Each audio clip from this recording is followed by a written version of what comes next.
What's going on, everyone? It's Tuesday, September 30th, and you're watching the Hammer Daily here on the Hammer Betting Network, presented by FanDuel. How's everyone going? I see you in the chat. Keep it coming along. Hope everyone's having a great start to your day. I'm your host here, Jace Cooper, alongside my producer, Jacob Gramenya, and we had a great time last night at our watch. Fantastic time. 2 terrible games, but 2 games that we were sweating, had bets in.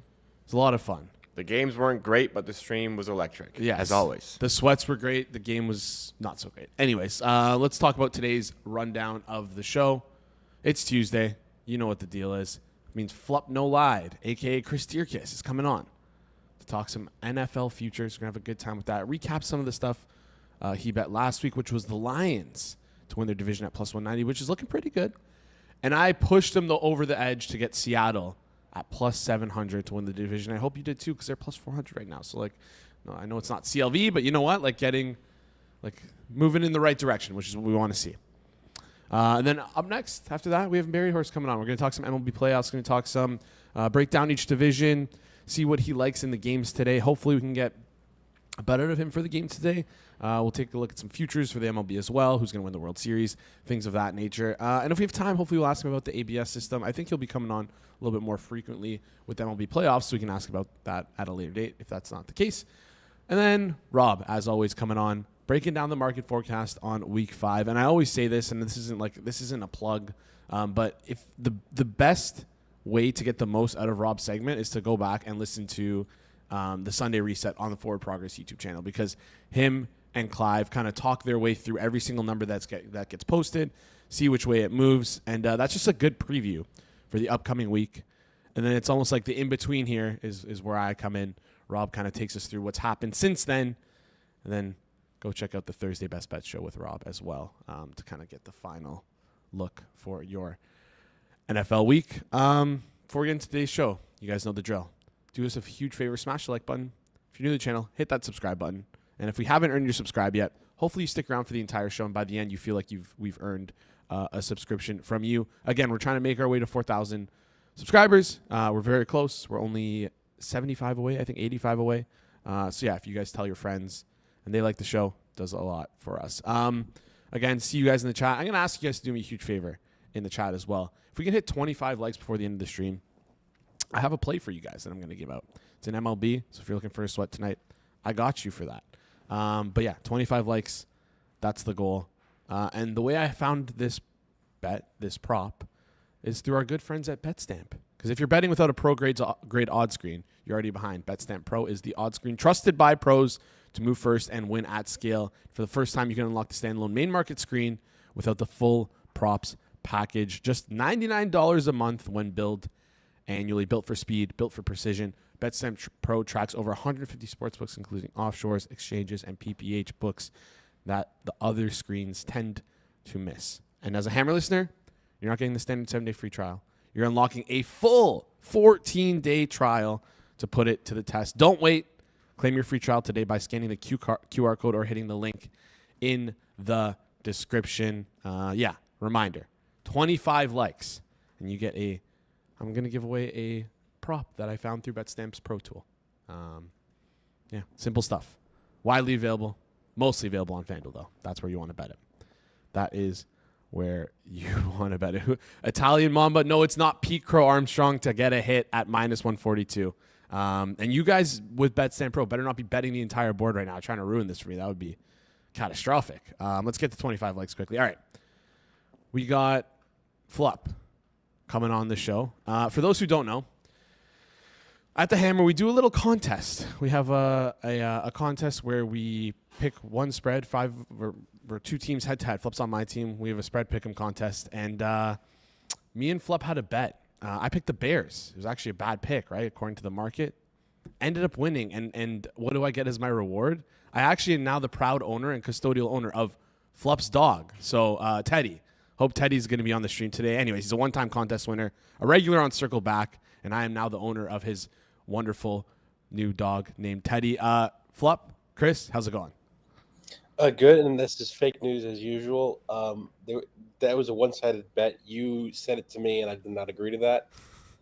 My dog is sitting next to me, and he does not want to be in your owner at all. Oh. You're a bad owner. Okay. All right. Well, I feel like I earned it, but it's okay. It is what it is. You wanted to veto that pick, by the way. Thank God you didn't, because that was a winner. That was a I mean, winner. it was objectively a bad pick. I won. Doesn't matter. It was still a bad pick. All right. Outcome over process. Come on. What are we doing here? Anyways, you're looking a little tired today. You okay? Yeah, I just woke up like 10 minutes ago. All right. Maybe we got to talk to Rob, get you like an alarm clock or something like that. What do you do on Monday nights? Do you like go out or what's going on here? Well, I was betting tennis last night till like 5 a.m. So okay. All right. Maybe hold off on the tennis betting when you have the Hammer Daily on. When you're on the Hammer Daily the next day, maybe get some sleep in, because your hair looks good, but you look like you just woke up 10 minutes ago. I'm going to be honest with you. That is true, because that is what happened. All right, let's dive into things. Before we do, a couple questions, or not a couple questions, just recap what we did last week. You had some of the bets you liked. Lions plus 190 to win their division. That's looking good after 1 week. Looking pretty solid. Plus 120 right now over on FanDuel. And then I convinced you. I pushed you over the edge. Seattle Seahawks to win their division. Plus 700, plus 410 right now on FanDuel. After watching them both play this week, how do you feel about those numbers? The Seahawks one? Both of them. Obviously, the Seahawks one is obviously very good. Remind me, what was the other one again? Sorry? Lions plus 190. Oh, I mean, I love the Lions, obviously. I mean, Lions look very good. I'm still so slight value on them. I not enough that I would want to make a significant bet by any means. Honestly, at this point, I don't like that many futures, because I think the market's getting a lot. But there's always a couple, but it's not as good as in the earlier weeks. And yeah, that's. I mean, the Seahawks was just really good. I mean, they looked. I think the most telling thing is that they closed. They just took constant money at post. So clearly, the market thinks they're much better than Arizona. That combined with their win, they're looking very good now. All right, love it. Hopefully some of the chat members scooped it up like I did as well. I don't know if you remember this, Flup, because you were a little tired last week as well, but you didn't really want to bet the Seahawks, and I pushed you into it. I forced you into it. So I got to get a little credit for that one. Yes, I mean, I didn't think the Seahawks were that great of a bet at the time, but obviously now I wish I did. Yeah, it's almost like the Bears. It's like the same thing over and over again each week. Maybe we're gonna have to like talk a little bit more about things, and I'll help you out. Anyways, let's get into the stuff you like for this week. You had a bet on this team 2 weeks ago. I didn't think it was that good, but it seems like you got a good number on it now. I forget what the number was at, but Pittsburgh Steelers to win their division at plus 230. You like that on FanDuel? I mean, the Baltimore Ravens have looked not so great. They're 1-3. Bengals are just completely down and out. So are the Browns. It's a lot more of an open division than we expected, this AFC North. So yeah, talk us through why your numbers like the Steelers at plus 230. Mostly just because the Steelers are on a significant head start right now. I mean, they've got 2 games up on the Ravens, and the market is pricing Lamar is likely out this week, and it looks like to me it could be potentially a 2-week injury at this number. Now, look, if we get new news and Lamar is in, I suddenly do not like this bet anymore. It's a significant. Lamar's obviously significant, and if we get news that like he's out for like 6 weeks, I love this bet even more, and I'd be slamming to it. Now, unfortunately, I don't think you're going to be able to. I don't think the market's going to be that slow to update. I think if Lamar is ruled in or out, this price will move. But as of right now, if there's no new information, I would be firing Steelers. And then another tip is what we can, if they post look-ahead lines, I believe they typically post them in the coming hours for next week. Depending on how that looks, we can kind of get you an idea of what the market thinks of, is Lamar going to play next week? And if it looks like he thinks he's going to miss, it's even more reason to like this bet. Yeah, no, that's a great idea. Trying to get ahead of the curve with an already like okay bet, with them having so much legwork, so many wins ahead this early in the season. Again, like the Ravens being 1-3, I don't think many people saw this coming, and that flips to my next question, which is what I want to talk about here. I was kind of shocked in our forward progress group chat. We were kind of saying like, hey, like let's get a Ravens loss here, and maybe if Lamar is healthy, we want to buy the Ravens, but now we find out Lamar isn't really healthy. He might miss these games, like you mentioned, but it feels like the Super Bowl futures to win the conference haven't really moved that much. I mean, right now, Baltimore is moving right now. It was plus 900 before I got to the show, 10-1. Do you feel like these moves are justified for them to win the Super Bowl and for them to win the conference? Of course. Because like, look, my fare for I saw in the chat my fare for this. My fares are on 170 for Steelers to win the division, first of all. But the fare I just ran it for Ravens to miss the playoffs is about minus 268. It was approaching minus 700 last week. So like that move is like decently significant. That's like almost a 10-15% probability that they don't even get the chance to win the Super Bowl because they don't even make the playoffs. So these slight moves, and then on top of that, they're just so far away from getting the 1 seed. I don't know what they're. Do they have 1 seed odds here? Yes, they are 30-1 to get the 1 seed. Yeah, exactly. It's tough. I can tell you right now, I don't like that price. Okay.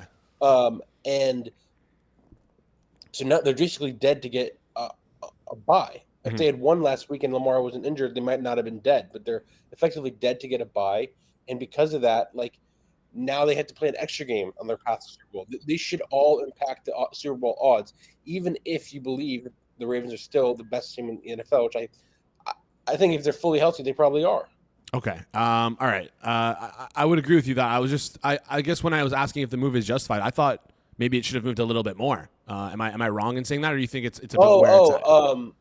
Yes, probably. It probably is. Let me check what. So I can walk you through it right now. To win their conference is plus 490, the AFC Championship winner for the Baltimore Ravens. Like I mentioned, for them to win the Super Bowl, it just moved. It was 9-1 pre-show, 10-1 right now. And then I think you asked for the 1 seed. 1 seed is basically dead in the water, 30-1.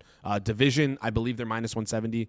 I feel like I felt like it should have moved maybe a little bit more. Yeah, I mean. Look, I still think the Ravens are a very good team, but like their conference being 490 makes me think that I'd like the Super Bowl bet a little bit better because I think they're going to be favored versus any NFC team, and if they do make the Super Bowl, because if they make the Super Bowl, there's obviously a pretty big conditional that they get a lot of their defenders back, Lamar's fully healthy, et cetera, et cetera. So I would probably make their conference a little bit longer. And the Super Bowl only a little bit more longer. Like I think 1,000 or 10-1 is a bad bet, but I don't think it's crazy by any stretch. Okay, all right, sounds good. Well, let's stick with the Ravens here because you do have a bet on them. You have something that you like. You're able to run your numbers from your bed, waking up at 15 minutes before the show. Ravens to miss the playoffs. What number you like it at? Plus 310. I said I'm making them about 268.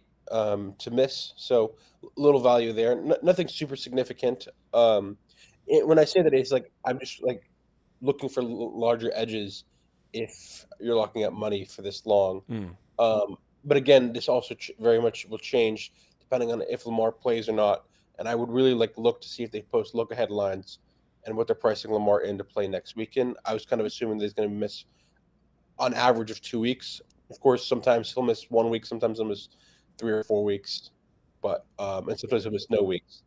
But if you can figure out if he's more likely to miss more than 2 weeks, I think this bet is even better. Okay, yeah. So that's plus 320 there for the Ravens to miss. Sorry, plus 310 for the Ravens to miss the playoffs there. And if you're betting that, you're hoping you're going to get Lamar. Obviously, you want Lamar to be healthy. Everyone always wants Lamar to be healthy. He's a great quarterback. But for betting's sake, like I see you smirking there, you'll be okay if he takes a little bit of extra time off. Yeah. All right. Do you have another to miss playoffs? Kansas City to miss the playoffs here. Plus 320. You like that? What's your fare on that as well? I actually make this a little bit. I think this is a little bit better of a bet. Okay. Second, it's about 240. Okay. I think again, like people are slightly overreacting to how good the Chiefs looked. I'm not convinced they're significantly better than the Chargers. I know Rashee Rice will be coming back in 2 weeks, and that's obviously big. But they still have a very tough schedule ahead.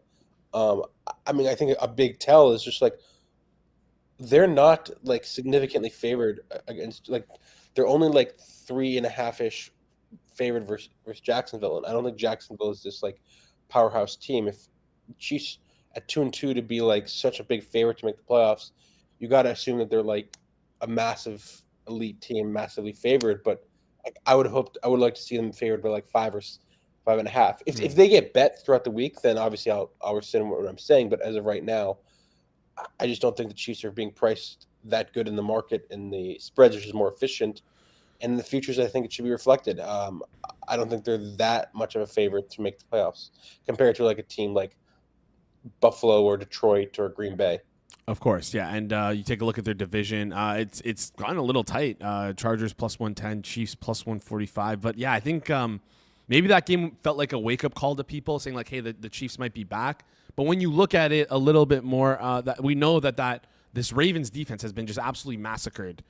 Three of their first 4 games against relatively like good offenses still, but like you're getting 40 burgers dropped on you. Like that's not a good defense. Plus cluster injuries to their defensive line as well, to that front 7, caused a little bit of problems for this Ravens team. So I can see how maybe people are overreacting to the Kansas City Chiefs in these after last week. Now my question to you is, your fair for Kansas City was, you said plus 240. Your fair for the Ravens was around plus 270, you said, correct? Yeah. Okay, so 270, 240. That gets you as a parlay 11-1. On FanDuel, you can parlay these two things together to get 12-1. So if you don't want to lock up that much money in terms of... Okay, but no. That's an anti-correlated parlay. Is it? Okay. Definitely don't want to do that. Definitely do not want to do that. And I don't know how much correlation they're pricing in. I'd have to... Well, they don't play each other. Yeah, but if one misses, that's an extra playoff spot for someone else. You're right. I was just throwing ideas out there. This is why we bring you on the show, just asking questions.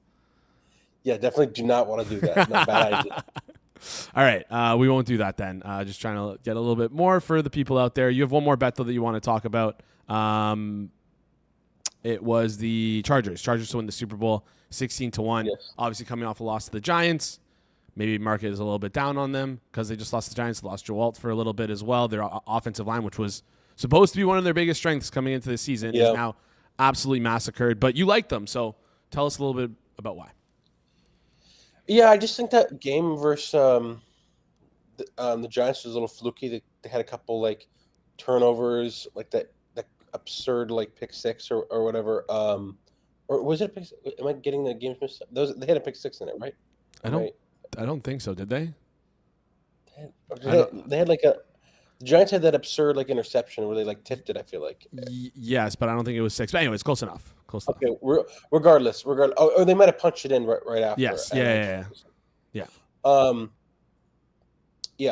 And I think they deserve to win there. I wasn't like, I'm not massively downgrading them. I just think the Giants got lucky to pull off the victory, and the injury from Joe Alt hurts, and obviously the Kansas City win is not good, but they're still live to win the 1 seed. They're still very live to win the division, and I think they're a pretty good team. And with also like Baltimore, again, this all correlates really to like Lamar injury too, where like Baltimore not looking as strong and getting a little banged up. It's just like, well, if they miss the playoffs, that's a lot of equity to go around for the other AFC teams. Yeah, of course. What would you make your fair on that though? About 12.5. 12.5. All right. So 16-1 right now on FanDuel, 12.5 fair from Mr. Flup. Do you usually bet these futures, or like, obviously I know you bet these futures, but how do you feel about like tying up this money? I talked about this with Kirk last week. I don't look. These are things I bet. Everything I give out, I don't bet everyone because the edge isn't like significant enough for me. Like I would not be betting Ravens to miss the playoffs because I don't think that's like the edge is significant enough. I would consider betting the Chargers because longer shot you don't can bet as much. The edge is a little bit bigger. But I'm just giving like, but everyone's situation is a little bit different. Like if you have a lot of capital or if you're not a high volume bettor, this might make sense for you. And like I saw in the chat earlier, like any thoughts on Washington under 9.5 wins minus 130? Like I would never make that bet. Like never. I actually do like the bet. I think I made kind of minus 160 fair, but like even with that fair, like I'm just not gonna bet it. The ROI is way too low to tie up the capital. And then like I saw the other thing was like Chicago under 7.5 wins. Mm-hmm. I make it -101. So like technically some slight value there, but I'm never gonna bet something that's like a 1 cent a bet in the future. Yeah, no, that's appreciate the insight there. Yeah, that's about it for what we have for Flup. Yeah, I have one more question for you though. What's your opinion on this Monday night double overlap? Did you like it last night? Did you like? Is it kind of? Are you off it because they usually give us? It seems like for these double header Monday night games, they give us 2 garbage games.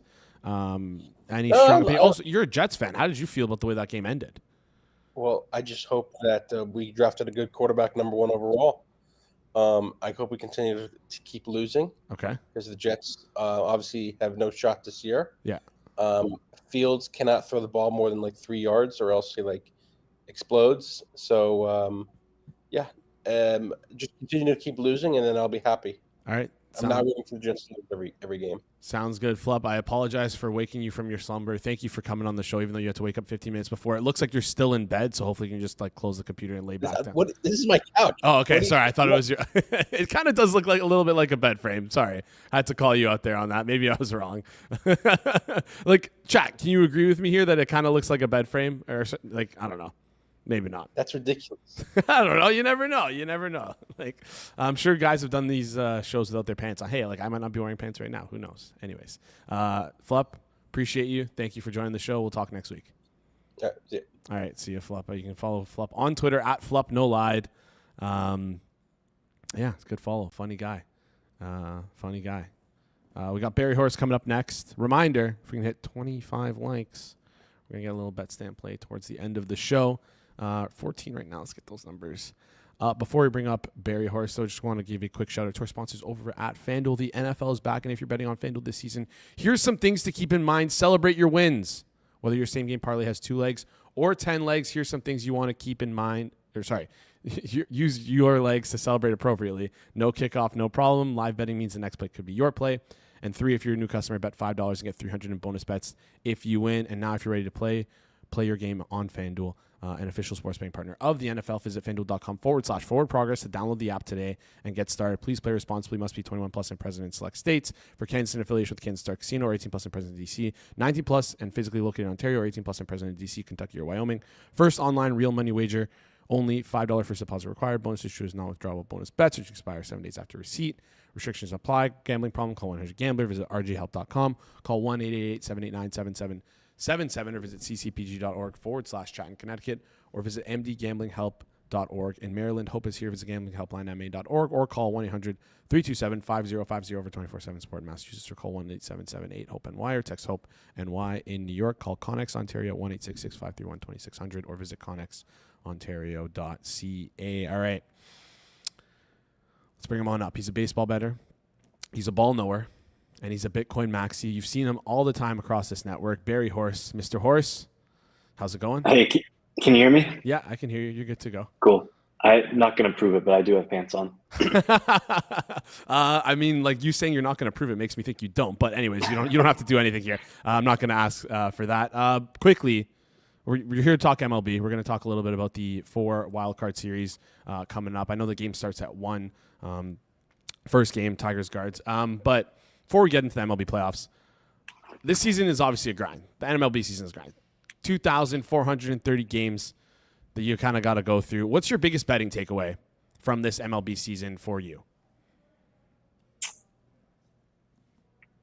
I don't know about betting, but there were a few changes in the season. I think it's 3 years in a row now where strikeout rate has gone down, fractions of a percent. But for basically my entire adult life, strikeout rate went up 1% every year, basically, at least for sure since I started doing numbers.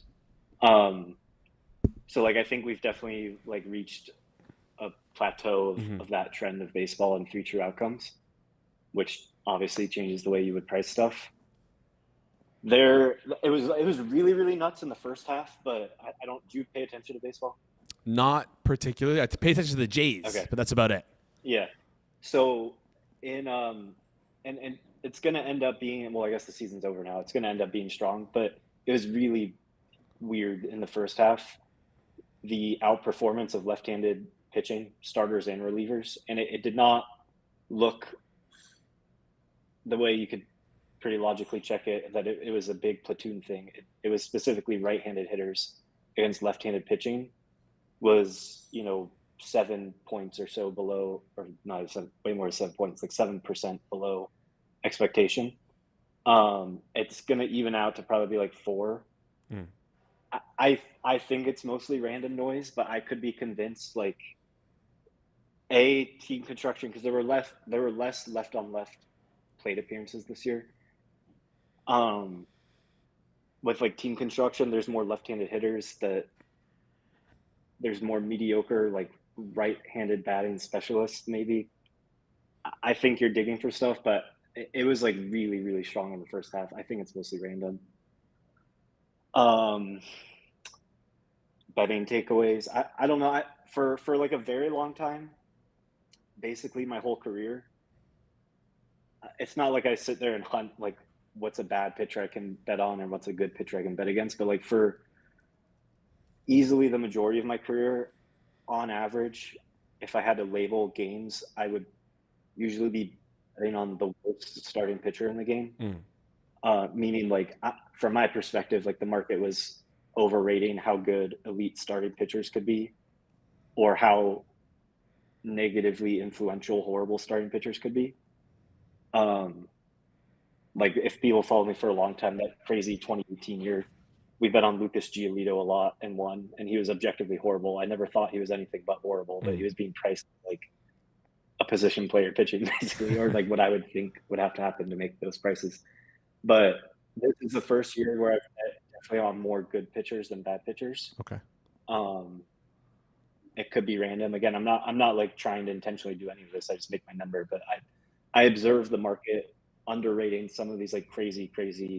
Can I cuss? Go ahead. Like king shit, like aces were usually are overrated, and I at least found them a little underrated this year. All right. Maybe we can see that trend and take it, not trend, but like just see that and maybe take it into the playoffs. Let's talk these wild card series. First wild card series I want to talk about is the Tigers Guardians. Tigers priced at -124 on FanDuel, Guards +106 to win this wild card series. First game starts at 109 very, very soon. -172 towards the Tigers, -1.5 spread, +112. Break down the series here for us. Anything you like in terms of this matchup for the Tigers or the Guardians? Just your thoughts on this series. For like actually making money, I don't know who watches this, but for actually making money, I'm not going to have anything, not to like ruin this whole show, where I'm going to have like any edge on the numbers of how good at baseball these teams or players are versus what the prices are. Any bets I'm going to have are on like kind of handicap stuff or angles going on, or things that wouldn't be really smart for me to explain right now. So I'm going to have zero bets of like, the whole world has just watched the Tigers play 162 games and they're still sleeping on how good they are or how bad they are. Like I'm going to have zero of those. So if you want, I can go through name matchups and teams and players and like what to watch for if you want to be entertained or like know what to care about during the games. But I'm not going to have a big disagreement on like just like the how good at baseball are you price of these games or series. Sorry to ruin your question. No, that's all good. We can take this conversation wherever you want to go. If you want to talk about that, that's fine too. If you want to look at futures, like the way teams might match up in the future, things like that, go ahead. I don't know if people are just like haven't been paying attention to baseball or want me to recap stuff. If you don't know, Tigers have had like an unbelievably historic collapse to not win the division, up like 15 games a month or two ago. I mean, we could talk about divisional stuff and how that plays in playoffs. The one thing I will say, I'm pretty convinced is completely random and is going to kind of be my approach cautiously, is forever, basically. I mean, baseball home field's been like the stickiest, most obvious normal thing since before World War I. Like it has nothing to do with private jets and Four Seasons. Like there's no increase of like teams being able to travel better. It's been this forever. I won't go like into crazy deep dive on where it comes from, but I feel like I have the math on baseball home field pretty solved, as does mostly the market, but it's missed it in some years. But in playoffs, that's played up like 1% or so. for most of my career until like the last 4 or 5 years, and it's played way, way, way down for 4 or 5 years. I'm pretty sure it's completely random, and I know a lot of that's from 1 and 2 seeds off the bye underperforming in past years, which people have like freaked out to think means it's something you can extrapolate going forward, so that these teams will underperform. All the way I can do math on what this effect would be worth is that I'm very highly convinced that just like the raw baseball of it all and biology of it all and what the rest could do with your timing and sequencing and healing your body and stuff would be that it nets out to be literally completely meaningless. Now it's been 4 or 5 years of that. I could maybe, if you twist my arms, believe that it's complete random variation noise, but now that it's happened 4 or 5 years in a row and everyone talks about it, human beings are playing the sport, that it could be some like minuscule fractional self-fulfilling prophecy where these teams are going to be asked about it daily, like, hey, these 1 and 2 seeds have been horrible, do you think you're going to be horrible, or whatever these announcers are going to ask. But yeah, sorry for rambling. No, you're good. Ramble away. This is your segment, part of the show. You can ramble about whatever you want, but I'm not gonna lie, you're making me a little worried. I'm a Jays fan here, right? And I already see we're already standing down the barrel of the Red Sox or the Yankees, not looking good to begin with, and now you're telling me that there's a chance we're probably going to underperform against them too. Like, No, what? to be clear, I'm strongly guessing that if, to the extent the market prices even a 1% of something like this happening, like the buy hurting teams, I will probably be against that. Like I'm saying, I don't believe that. I'm just, Okay. but results-wise, the last 4 or 5 years, that has been what's happened. Okay. A lot of that has been like specific things with the teams too. So, yeah, I as an example, like I know your original question was, what do you like today or these series? I've bet nothing. Okay. I doubt I'll bet many series prices or game ones. Things that I see, I don't profitably originate basketball, but people who I know do have explained to me in the playoff series how in game 3 or whatever, they can find the way to crack how you blitz ball screens or switch, or they found the guy to target on defense, and they've kind of like cracked the series. And maybe there's little micro adjustments the other team can do, but they have the 10 players they have, and in playoffs they usually only play like 7 or 8 players, and once it's cracked, it means a lot. There's I don't know the value or math of all that in basketball, but there's a slightly similar like interaction in baseball series where like I at least strongly believe I can see when a team in their pitching plan has found holes in the other team's swings, and it not be random that they're going to play to a different number than what just the raw how good at baseball are you number on the game would be. So I might have those, but I don't really have anything like that today. All right. General question here then, in terms of like the series. You mentioned basketball, how you kind of used what you've seen from other people do in basketball, apply it to baseball here. Is the zigzag a thing in baseball as well? I know when a team tends to lose in the NBA playoffs, there's like the zigzag theory where tends to cover the spread, and it's not like just.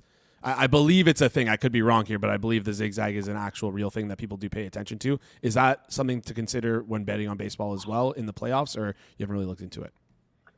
It's very real in basketball.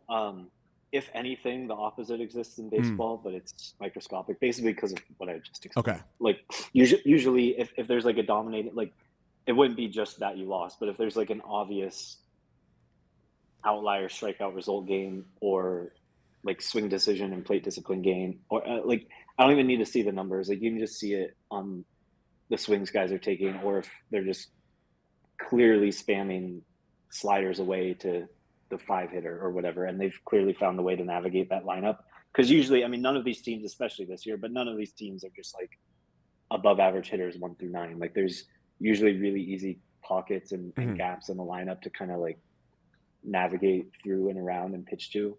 And if you found, not saying this is the case, but like the Dodgers tonight, for an example, if you really just need to figure out a way to get through Ohtani and Freeman, and then you've kind of, you can pseudo walk those guys or be careful with them, not let them kill you.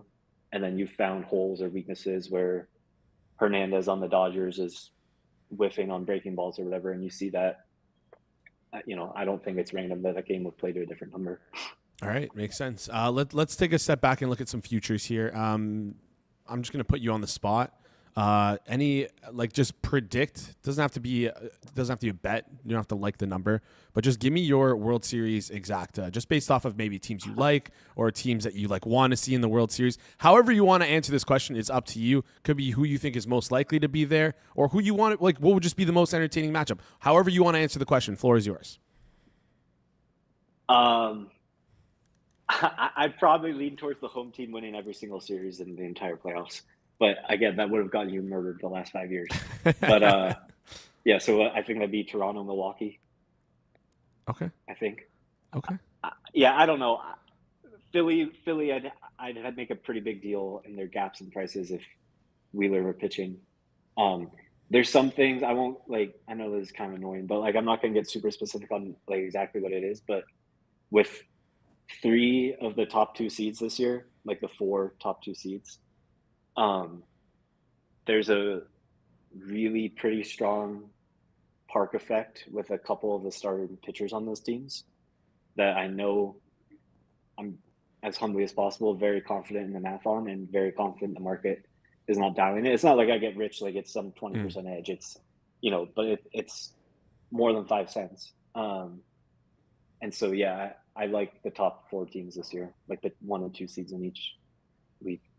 All right, lovely. You're making me feel a little bit better on the Blue Jays now. That's all I needed to hear. Did you make any futures bets preseason or before the playoffs here to win the World Series, or any AL, NL winner? Any tickets that you're holding right now that you're like kind of rooting for to cash? I have peanuts on some. The preseason futures odds were really, really bizarre. If you recall, Dodgers were like crazy, from my perspective, overpriced. I think their win total was like 103, 105 or something. Yeah. And they were just consuming a crazy probability share of World Series and everything. So I showed value on anybody who was between 10 to 1 and 80 to 1 in the World Series. I showed like a micro edge percent, and that was just basically being anti-Dodgers. So I on situations like those, like that's happened before, I don't really want to have my whole life being I need the Dodgers to not win. That wasn't that strong or convicted of an opinion. Yeah. So I have peanuts actually on Toronto. I won't swing my season. I have peanuts on Tampa. They lost. I don't know, some of those, like whoever was like in the whole bucket of like 40 to 1 to 80 to 1. I have like all those teams. Yeah. Cubs might have been barely in it at 30 to 1, something like that. All right. Well, it sounds like you're going to be cheering for the Blue Jays, which is all I want to hear for us living in Toronto. Mr. Horse, we appreciate you joining the show. Just quickly, before you head out, check out his Twitter at BerryHorse_29. Every Friday, 2 p.m. Eastern time, you're going to be doing a live stream, just walking through college football board, betting through games. So if you're interested in that kind of stuff, you can check him out Friday. Be careful. 0-5 last week. So bounce back this week, right? Like, no. But if people are interested in checking that out, always do. It's a good show, so go check it out. Barry, appreciate you joining the show. We'll chat soon. Cool. Bye. All right. See ya. All right. Good little segment there from Mr. Horse himself. Reminder, his Twitter is BerryHorse_29. BerryHorse_29. It's also in the description. Up next, we have Rob coming on to join the show and talk us through some week 5. Is it already week 5? It's week 5. Week 5 lineups. Oh, yeah. Jeez. Where does the time go? Anyways, Rob, I told everyone off the top of the show here, best thing you can do is listen to Sunday Reset. Listen to this, and then listen to the Thursday Best Bet show to kind of hear Rob's opinions throughout the week. And then obviously Pizza About the Face Sunday as well. But if you want bets, the best place to go is to head to the Tuesday Best Bet show, because they are absolutely smacking these early week lines, doing a great job with their single, double, and triple hammers. You can find it on the Forward Progress HQ YouTube channel. They are live at 5 p.m. Eastern today, every Tuesday. You're going to want to tune in. George, Judah, Flup, all 3 of them. Go through the board, give out their 1, 2, 3, single, double, triple, hammer, based on how much they like the game. So check it out. 5 p.m. Eastern time, Forward Progress YouTube channel. Let's get into let's get into this segment here. He's the CEO of the Hammer Betting Network. You've seen him on Circles Off, Circle Back. He is you have horseshoes coming out of his ears with these anytime touchdown scores. Rob, how's it going? It's going well, man. Excited to be here. Been watching the show today. Hopefully, Flupp is ready for 5 o'clock. Maybe get an afternoon nap in or something like that. Looks like he just rolled out of bed. BerryHorse on the couch. Yeah. Looks like I'm the only guy hard at work this morning in the office. But yeah, I mean, the anytime touchdowns.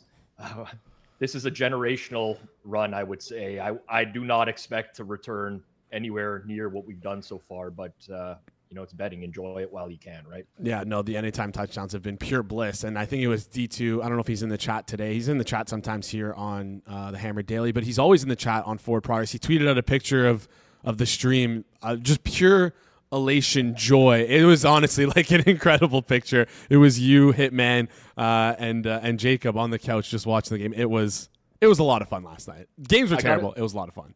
I woke up to that picture. I didn't see it last night, but it's actually an amazing picture. Yeah.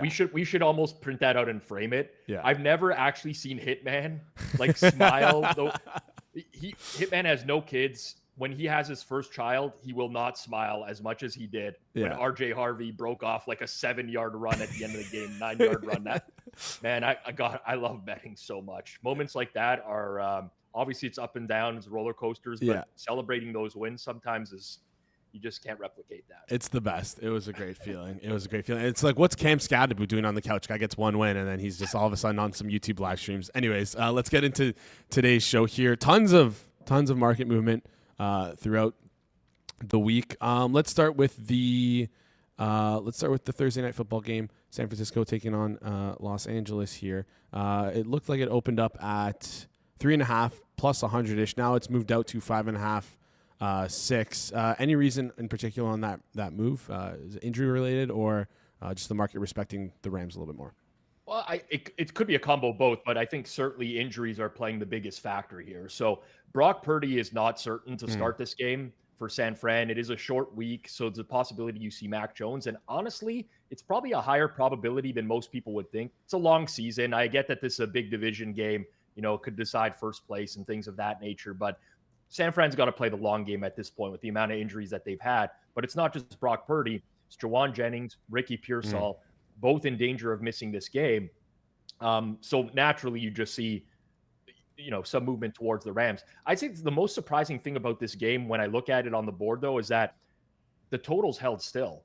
With all this uncertainty on San Fran's offense and the market just betting the Rams out to 5.5, even 6 in some spots right now, you'd figure that there would be like some correlation with the under in this game, but it's just held on 47 all week. So I'll be interested to see where that goes, because normally you kind of see both move at once off of injury information, but right now the total's holding still. That's a little bit surprising to me. Yeah.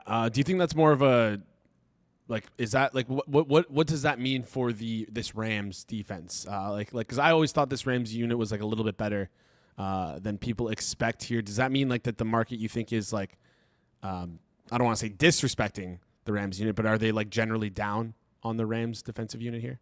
I think you could look at it the other way around, where market might be high on their offensive unit. Okay. And there's obviously, you see Puka Nacua coming off the game that he did.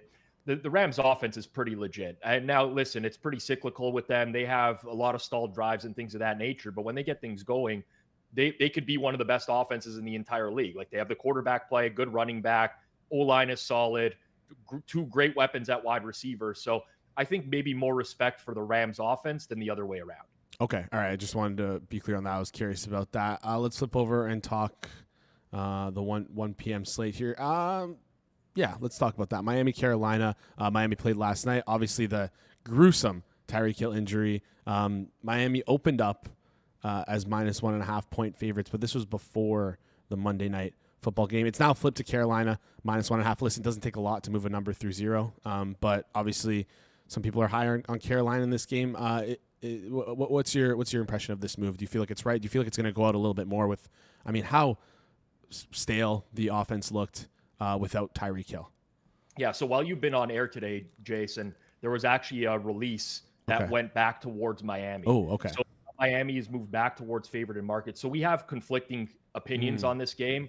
Now, it's still very early in the week, This one's going to be a challenging one to handicap because personally, I think Tyreek Hill is.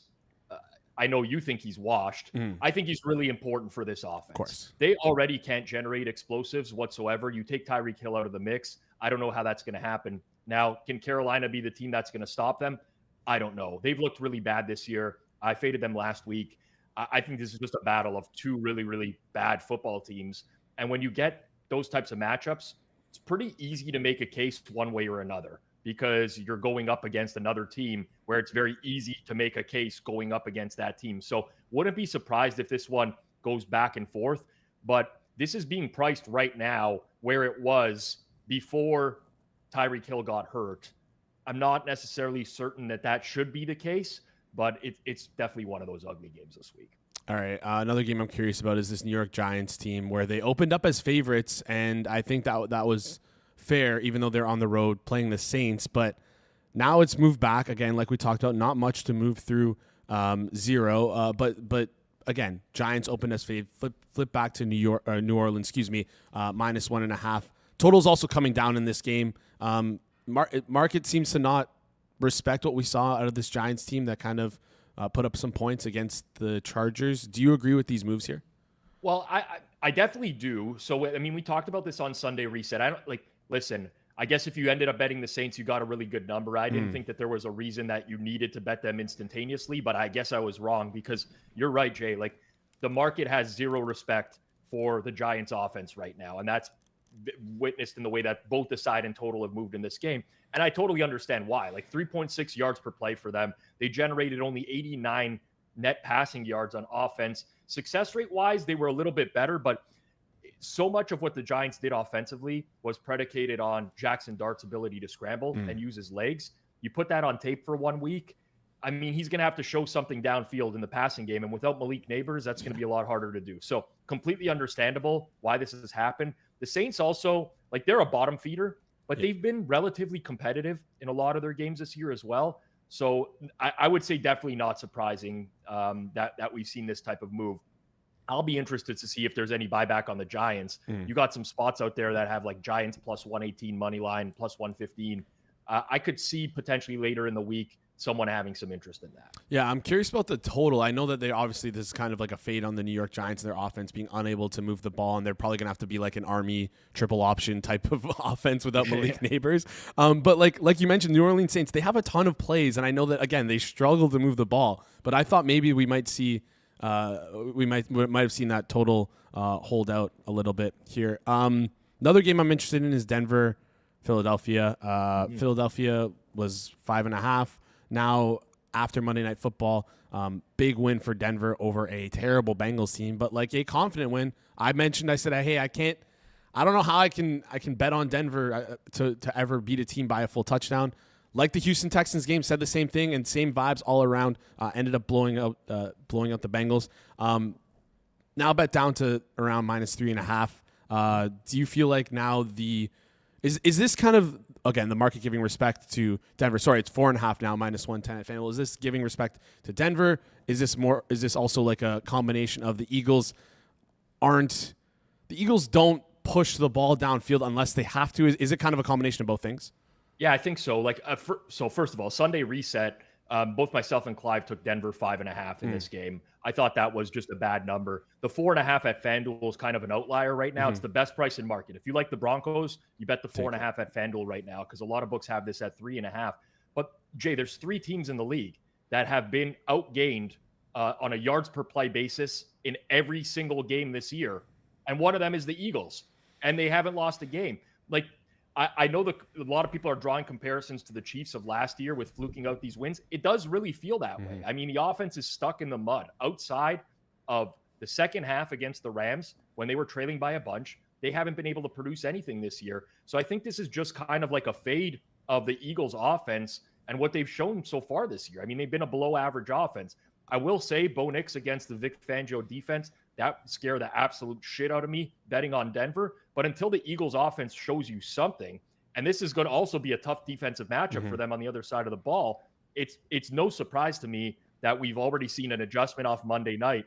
I'm just curious now as to whether this moves off of the number it's at now, because honestly, I think Denver might actually still be valuable at this price. Wow. All right. Do you think we can see like a 3 tick here for like through 3.5 to 3?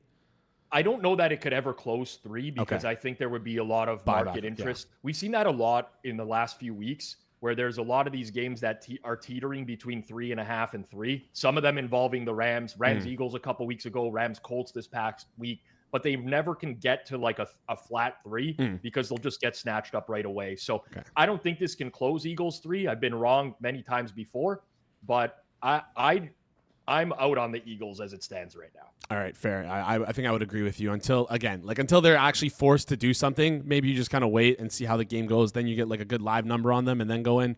Because again, like this offense is just bleh, very bleh. Talked about flat 3. I'm looking at a flat 3 on the board right now. 2 teams that I've really liked coming into the seasons and 2 teams I really like as well. And I can't believe I'm going to say this, but Seattle Seahawks taking on the Bucks. Currently at FanDuel, -3, -118 for the Seahawks. Seahawks have taken money as the week's gone on. If we see in 3.5, in my head, how are people not clicking the Buccaneers here? I feel like maybe the love, I hate to say this, has the love gone too far for the Seattle Seahawks? You could argue that. So there are lots of 3.5s out there, and no one is buying Tampa Bay as of yet. And I mean, Tampa Bay's another team where you look at the 3-0 start that they had, and there was a lot of smoke and mirrors in that. I mean, even last week, the game against the Eagles, the Eagles got out early lead with special teams and stuff like that. But other than a couple of explosive plays that Tampa hit downfield, Bucky Irving and Mecca Ibuka, they didn't really do much on a down-to-down basis. But the real problem here is Jamel Dean got hurt last week. You'll have to monitor him on the injury report. That is a massive loss for them. He's been very good. Hassan Reddick in the front 7 as well. So they're dealing with injuries now on top of it. Seattle gets extra rest. Listen, I don't think there's valuable betting Seattle -3.5 right now.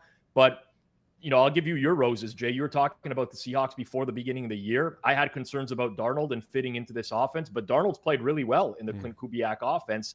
And honestly, I think as they're constructed right now, Seattle might be the better team. I think they are the better team as a whole, especially with the way they're playing defensively. So I guess maybe I'm a little bit surprised that no one has scooped up any 3.5s yet on Tampa. I feel like that would have been a resistance point. Might still be later in the week, but I agree with this move. All right, no, that makes perfect sense. Plus, on top of that, if the Bucs are going to have to rely on explosive plays, no Mike Evans, potentially no Bucky Irving as well, who popped up on the injury report, even though he finished out that game and had an explosive run. Apparently, left the game for like a couple snaps, came back in and was like limping his way into the end zone after like a 70-yard touchdown. So could be tough sledding for this Tampa Bay Bucs team if they're having to rely on explosives and missing some of their most explosive players. Have you for a couple more minutes here. Detroit, Cincinnati. Market's super down on Cincinnati, and rightfully so. Jake Browning, apparently there is a difference between Joe Burrow and Jake Browning. It's a very large difference. Who would have thought? Detroit was -8 before Monday Night Football. Now they're out to -10 at most spots. Can you see this number go out even further for Detroit? Possibly. I don't think there's going to be a lot of interest in this game on either side, honestly.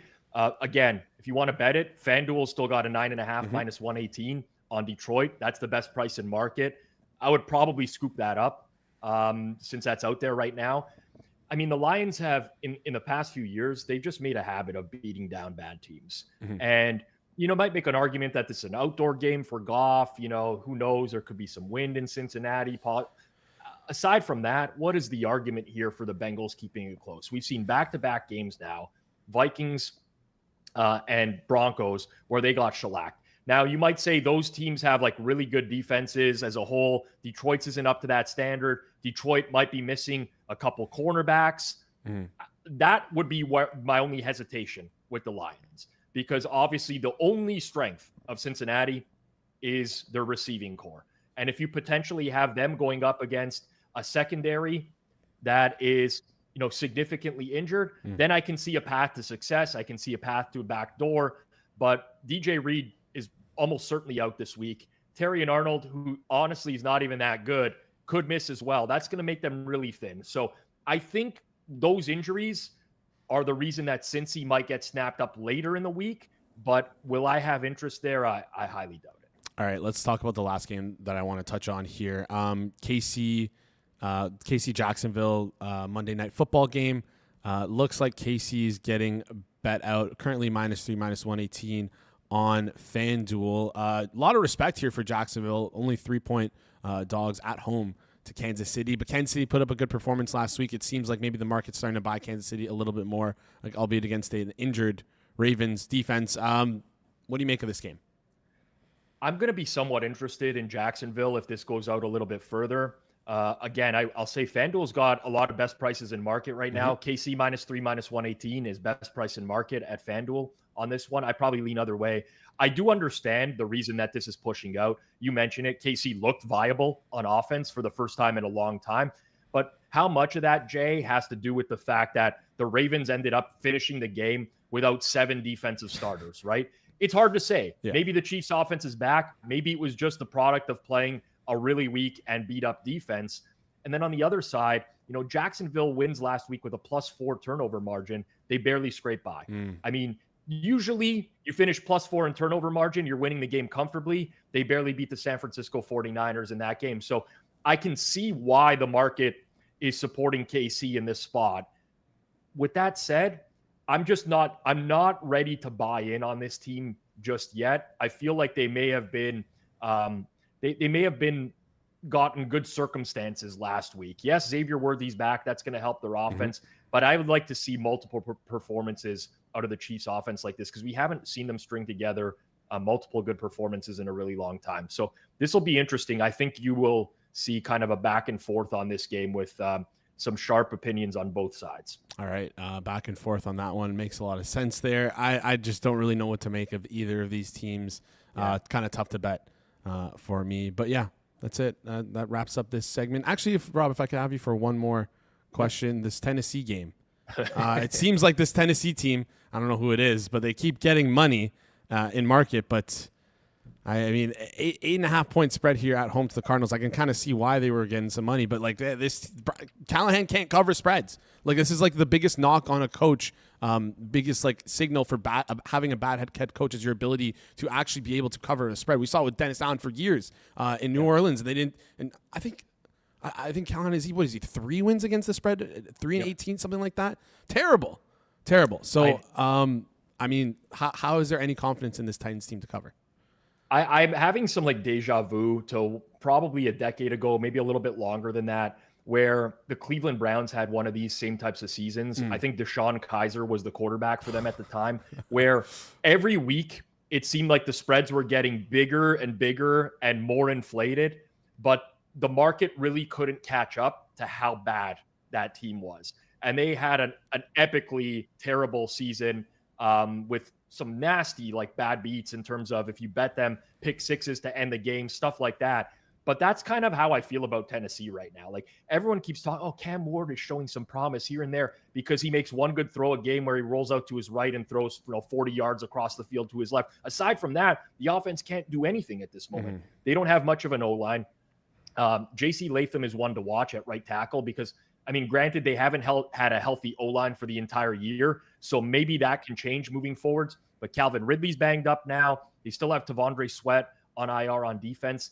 I would guess this is as much a fade of Arizona as it is a buy on Tennessee. It seems like another one of those games, very similar to Tennessee-Houston, where it's like, how could Arizona possibly be laying this many points with the state of their offense right now? And yeah, I get that, but like Tennessee's not going to get my money. And in fact, if this keeps pushing down even further, there's going to get to a point where I'm interested in the Cardinals here. Yeah, fair enough. Cardinals, again, like not inspiring performance last week against the Seahawks, but this Titans team is just pitiful, atrocious. Like very few words to describe them. They're just bad on all 3 phases of the field. Yeah, that wraps up our segment here today. Appreciate all the chat joining in. Rob, thank you for joining us. We'll talk very soon. Sounds good. Thanks, Jay. All right, go follow Rob Pizzola on Twitter. You know where he's at Rob Pizzola on Twitter. And that wraps up the show, guys. Thank you so much for tuning in. We hit the 25 like goal. Listen, the number that I liked ended up moving, but let me get you another bet as we quickly close down this show tomorrow. Or sorry, what we have coming up for the rest of the network. I believe we have best bets coming up at 5 p.m. Eastern on the Forward Progress HQ YouTube channel. And then we have GRP Gone Wild tomorrow. 6 p.m. Eastern time. Or Thursday. Or Thursday. Oh, never, sorry, that's episode 6. I thought that said 6 p.m. I robbed Ron Burgundied. It's coming. Just somewhere. Be ready for it. It's coming. It's somewhere. Have notifications on so you know for sure. There you go. Subscribe and turn on notifications. That's the best way to do it. It's on this channel. Exactly. And then what else we got? So Thursday Night Football watch along with myself, with George, with Alex. I've done my best to try and torpedo their record, but hasn't really worked out. Has not worked out. All right. I promised you guys to give you out a bet in where are we looking here? All right, we're gonna go on FanDuel. We're gonna go to San Diego and the Chicago Cubs. We're gonna go to the first inning, and we're gonna try and find this bet here. We're gonna go to first inning total runs, and we're gonna take 2 or more at plus 330. 2 or more at plus 330. Very, very minimal edge here. Around a 0.5%. But if you want something to fire on these games, first inning over 2+ runs, 2 or more, first inning total runs on San Diego, Chicago Cubs. And then the same thing for the Cincinnati, LA Dodgers, plus 340. Both 0.5% edges. Tiny edges. Found them using the BetStamp Pro alt line tool. There was a better number out there, but it ended up moving. The better bet out there, but it ended up moving. So appreciate you guys. I'm going to start doing this on the show. If you guys just want some picks that we'll give out at the end for some fun. Go bet those and let us know in the chat if you did end up betting these because doing this for you guys. Appreciate you all tomorrow. We will be live again at noon Eastern with Mr. Peanut Butter, breaking down some college football. Jack Miller's going to be on talking cluster injuries, positional breakdowns on the offense, talking some prop bets. And then finally, Kirk Evans is going to come on, recap the night that was in the WNBA, see if the Aces can make it through or if we got a Cinderella story in the Indiana Fever. We can break down the WNBA playoffs. If it's Fever Mercury, that is very, very crazy, man. Crazy finals. Going to be very crazy stuff there. And obviously, we're going to talk NBA as well. So, appreciate you guys. Thank you so much for tuning in. You've just been watching the Hammer Daily here on the Hammer Betting Network, presented by FanDuel. We will see you here tomorrow.